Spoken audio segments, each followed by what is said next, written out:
Hai, Assalamualaikum. Saya daripada TV PSS. Hari ini kita nak melihat program Ia Ramadan berjalan pada bulan puasa. Mari kita tengok.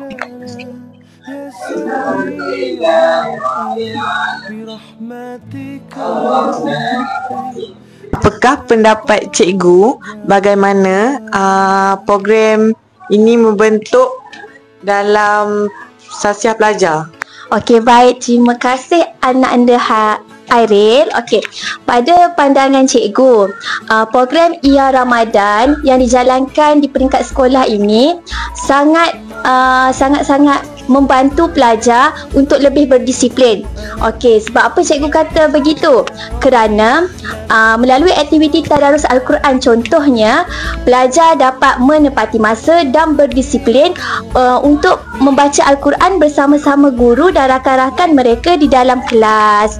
Okey, jadi kesimpulannya cikgu rasa program Ia Ramadan yang dijalankan di peringkat sekolah ni perlu diteruskan pada masa akan datang agar melahirkan pelajar yang berketerampilan dan bersasiah unggul. Terima kasih. Terima kasih cikgu. Apakah objektif utama tentang program Ia Ramadan bagi cikgu? Terlebih dahulu, cikgu ucapkan terima kasih dan tahniah kepada Unit Bina Insan dan Panitia Pendidikan Islam atas penganjuran program ini. Sebagaimana yang kita ketahui, bulan Ramadan adalah anugerah agung dari Allah untuk umat Islam seluruhnya bagi menambah amalan demi meraih ganjaran dan ketakwaan yang dijanjikannya antara duniawi dan ukhrawi.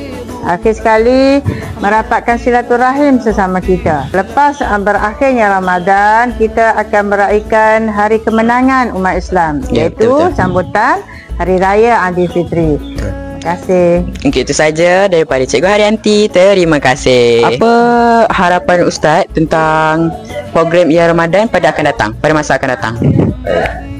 Bismillahirrahmanirrahim. Assalamualaikum warahmatullahi wabarakatuh. Terima kasih kepada saudara Alif di atas pertanyaan. Baik.